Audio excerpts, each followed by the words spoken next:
Résolution du système. Première équation, 3a égale moins 3, donc a, il vaudra moins 3 sur 3, c'est-à-dire moins 1. L'intérêt d'avoir du a, c'est maintenant de le réinjecter ici, dans le deuxième, puisque je vais connaître maintenant la valeur de a. Donc on a moins 8 fois moins 1, plus ce qui reste, 3b plus 2. Donc on va simplifier cette équation.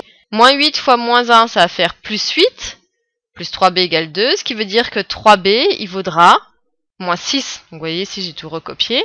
Donc si 3b vaut moins 6, ça voudra dire que b il vaudra moins 2.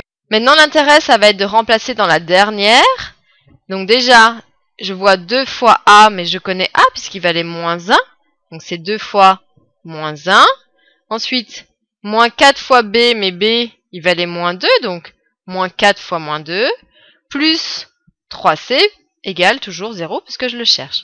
Donc 2 fois moins 1, ça va faire moins 2.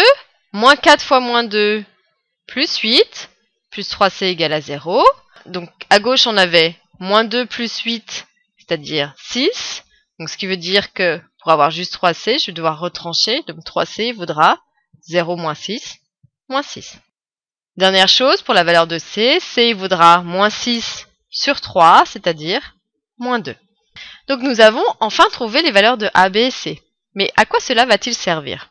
On n'oublie pas notre contexte, le but c'était de trouver la solution particulière, c'est-à-dire la valeur de g. Je rappelle les valeurs que l'on a trouvées, a égale moins 1, b égale moins 2, c égale moins 2. Donc ça voudra dire que g, il va être écrit comme étant, je remplace la valeur de a ici, donc moins 1 t carré. Ensuite on remplace la valeur de b, moins 2 t, et ensuite on remplace la valeur de c, moins 2.